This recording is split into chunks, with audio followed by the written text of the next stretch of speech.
នៅគ្នា user make មួយចំនួនតែងតែជួបបញ្ហាទៅលើការប្រើប្រាស់ virtual machine មែនអត់អញ្ចឹងថ្ងៃហ្នឹងខ្ញុំនឹងបង្ហាញដល់គ្នាអំពី tool មួយដែលមានឈ្មោះថា Vagrant ដែលវាល្អមែនតើសម្រាប់អ្នកដែលប្រើប្រាស់នៅ Make ដែលជួបបញ្ហាទៅលើការប្រើប្រាស់ virtual machine នៅពេល run នោះវាទៅតែ crash ឬក៏វាមិនដើរតែម្ដងអញ្ចឹងនៅគ្នា user make ភាគច្រើនដែលប្រើប្រាស់ទៅលើ Apple Silicon chip វាពិបាកក្នុងការប្រើប្រាស់ virtual machine មែនតើដូចជាប្រភេទ VM ជាងហៅថា virtual box វាអត់ support 100%ទេទៅលើប្រភេទ chip silicon make M1 M2 M3 ហ្នឹងហើយស្អីបញ្ហាមួយហ្នឹងខ្ញុំក៏ជួបផ្ទាល់ដូចគ្នាដល់ពេលខ្ញុំរានទៅវាតែមានការ crash ឬក៏វាមិនដើរតែហ្មងអញ្ចឹងនៅក្នុងការ install មួយជាមុនគឺយើងត្រូវការ config ដែរដែលធ្វើយើងខាតពេលវេលាច្រើនមែនតើអញ្ចឹងខ្ញុំចង់គ្នា give up ចេញគេថាចាក់ចេញពីVMware ដូចជា virtual box ហ្នឹងទៅយើងផ្លាស់ប្ដូរមកប្រើ Vagrant ដល់គ្នាអញ្ចឹងយើងទៅមើលថា Vagrant ហ្នឹងវាដំណើរការម៉េចដែរអូខេនៅគ្នាអញ្ចឹងនៅក្នុងការ set up Vagrant ចូលក្នុងម៉ាស៊ីនរបស់យើងគឺខ្ញុំអត់បង្ហាញទេអ្នកគ្នាអាចទៅ research បន្ថែមបានប៉ុន្តែនៅក្នុងការ set up Vagrant យើងត្រូវការមកមាន VM មួយដែលខ្ញុំប្រើ VMware Fashion អាហ្នឹងយើង install មកសម្រាប់ឲ្យរបស់យើង run បានប៉ុន្តែយើងអត់ប្រើវាទេយើងអត់ប្រើវាបើយើងប្រើវាអាចនឹងកាសអញ្ចឹងយើងត្រូវការ install នៅ Vagrant ដើម្បី configuration ចូលនៅក្នុងម៉ាស៊ីនរបស់យើងវាអត់មានអីពិបាកណាស់តែខ្ញុំ install ទៅខ្ញុំអត់ចង់ install ម្ដងទៀតទេអញ្ចឹងនៅក្នុងការ set up Vagrant ខ្ញុំនឹងបង្ហាញអំពីការ set up Vagrant អាចចូលមកប្រើបានតែម្ដងអញ្ចឹងធ្វើម៉េចដំបូងខ្ញុំ clear ចោលវាសិនដើម្បីយើងអាចរ៉ាន់តិចខ្ញុំបង្កើតនៅ file មួយមកខ្ញុំបង្កើតនៅ folder មួយបង្កើតនៅក្នុងនេះខ្ញុំចង់បង្កើតនៅក្នុងនេះវិញរួមទៅយើងបង្កើតនៅណាក៏បានដែរគ្នាដោយសារខ្ញុំដាក់ក្នុងនឹងដាក់នៅក្នុងនេះសារខ្ញុំដាក់ហ្នឹងវាងាយស្រួលដោយសារកន្លែងខ្ញុំតេស្តគ្នាតេស្តសាកល្បងឲ្យរៀនថ្មីៗដាក់ក្នុងហ្នឹងថា demo អញ្ចឹងមកឲ្យខ្ញុំនឹងបើកនៅ terminal មួយអញ្ចឹងនៅក្នុងការដំណើរការ Vagrant បានយើងត្រូវការប្រើនៅ command មួយឈ្មោះថា Vagrant init ហើយខ្ញុំនឹងប្រើនេះដោយសារខ្ញុំប្រើ VMware Fashion អញ្ចឹងវាដំណើរការតែនេះប្រភេទ line note មួយនេះនៅគ្នាខ្ញុំប្រើមួយហ្នឹងខ្ញុំប្រើអានេះដើម្បីអីខ្ញុំប្រើ command មួយហ្នឹងដើម្បីឲ្យវាបង្កើត file នេះណាគ្នាបង្កើត file នេះ Vagrant file មួយហ្នឹងយើងរានដាក់ប៉ុណ្ណឹងមកពេលនោះវានឹងបង្កើត file មួយហ្នឹងចូលមកក្នុង demo របស់យើងមួយនេះគ្នាឃើញអត់នេះឃើញ demo មួយហ្នឹងហើយនេះមួយហ្នឹងវាមានក្នុងនេះវាមាននៅរបស់ជាច្រើនមែនតើយើងឃើញនៅគ្នាឃើញអញ្ចឹងខ្ញុំលុបរបស់ណាដែលអត់ចាំបាច់ចោលរបស់ណាយល់ទៅការប្រើរបស់ទាំងអស់ហ្នឹងវាមាននៅក្នុង Vagrant ស្រាប់ដល់គ្នាអាចចូល website Vagrant បានឥឡូវខ្ញុំនឹងទៅបើក website Vagrant ឲ្យដល់គ្នាមើល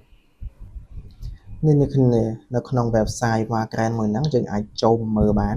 វាមាន document វាមាន macOS សម្រាប់ macOS វាមានសម្រាប់ Windows វាមានសម្រាប់ Linux ហើយទៅវាមានយើងចូលមកខាង document វាសិនមកវាមាន command line មាន Vagrant ជួនទៅមានច្រើនអ្នកគ្នាអាចចូលមកមើលក្នុងនឹងបានខ្ញុំអាចប្រាប់អ្នកគ្នាបានទេច្រើនទេដោយសារតែខ្ញុំខ្ញុំ install ខ្ញុំប្រើ AI មួយចំនួនដើម្បីជួយក្នុងការ install វាមិនដូចឆ្នេះទេយើងពិបាក install តែសម័យនេះក៏យើងចេះប្រើ AI ដូចគ្នាបានអាចទៅរួចមួយគេអញ្ចឹងអ្នកគ្នាអាចមើលបន្ថែមបានតើក្នុងហ្នឹងអញ្ចឹងខ្ញុំនឹងទៅមើលនៅក្នុងការ configuration យើងវិញអញ្ចឹងនៅគ្នាក្នុងការ configuration ខ្ញុំអត់ចង់សរសេរច្រើនទេដោយសារខ្ញុំបានប្រើប្រាស់ command មួយនេះរួចហើយនេះគឺcommand Vagrant init bento ubuntu 24នេះគឺបានន័យថានេះដាក់នេះបានន័យថាយើងចង់ប្រើប្រាស់នៅ Linux version មួយហ្នឹងយើងដាក់ Chami វាប្រើ version Chami បើយើងប្រើ bento ប្រើ version bento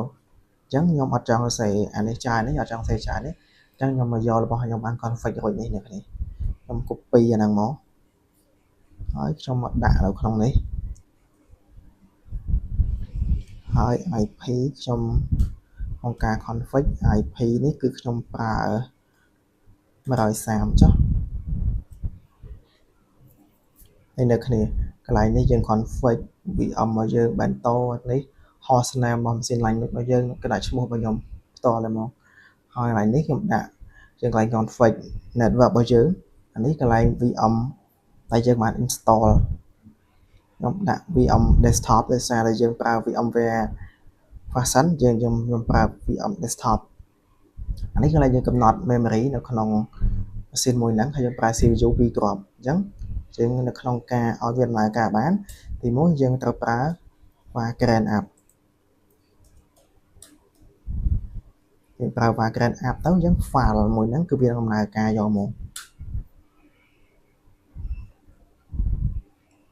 ចាំមើលនេះ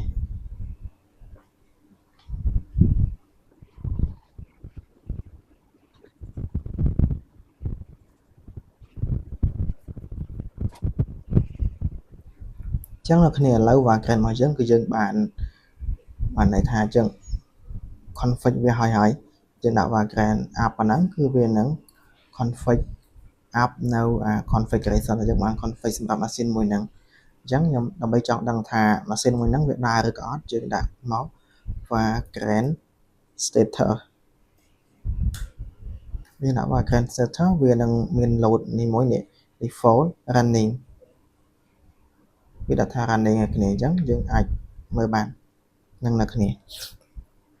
ឡូវយើងទៅ remote នៅ machine មួយហ្នឹងខ្ញុំចង់ទៅ remote វាអញ្ចឹងយើងដាក់មក Vagrant S8 ដើម្បីចូលប្រើវានេះនៅគ្នាយើងបានហើយនេះ Vagrant ហើយឈ្មោះរបស់យើងគឺ Liquid នេះគឺបានយើងអាចគេ sudo យើងដាក់ថាអីគេ sudo apt pt update ត្រូវហើយខ្ញុំចង់ click command line នោះទេ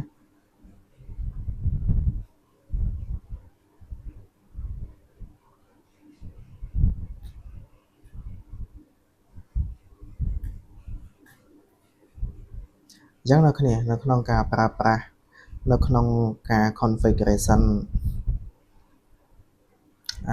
Vagrant គឺវាមានច្រើនវាមិនមែនមានតែប៉ុណ្ណឹងទេអញ្ចឹងនៅគ្នាអាចទៅ research បន្ថែមបានយើងអាចកំណត់របស់ផ្សេងវាច្រើនឧទាហរណ៍ក្នុងម៉ាស៊ីនរបស់ខ្ញុំមួយខ្ញុំបាន config ច្រើនតែនៅគ្នានេះគឺខ្ញុំ config នេះខ្ញុំដាក់ជា server មួយនេះខ្ញុំដាក់ឈ្មោះ VM នេះ proxy ឈ្មោះអីគេ password អីគេហើយ IP ម៉េច gateway ម៉េចកំណត់ម៉ាស៊ីនបានហើយក្នុងហ្នឹងខ្ញុំចង់ដាក់នៅម៉ាស៊ីនប្រមាណក៏បានដែរខ្ញុំចង់ដាក់ម៉ាស៊ីន run ម្ដងចំនួន5ក៏បានដែរគ្នានេះតែខ្ញុំត្រូវការតែមួយទេខ្ញុំដាក់តែមួយអញ្ចឹងខ្ញុំចង់អង្គបន្ថែមទៅឲ្យ research បន្ថែមបានអញ្ចឹងនៅគ្នាបើមានបញ្ហាអ្វីទៀតឲ្យ comment មកខ្ញុំនឹងដោះស្រាយឲ្យនៅគ្នា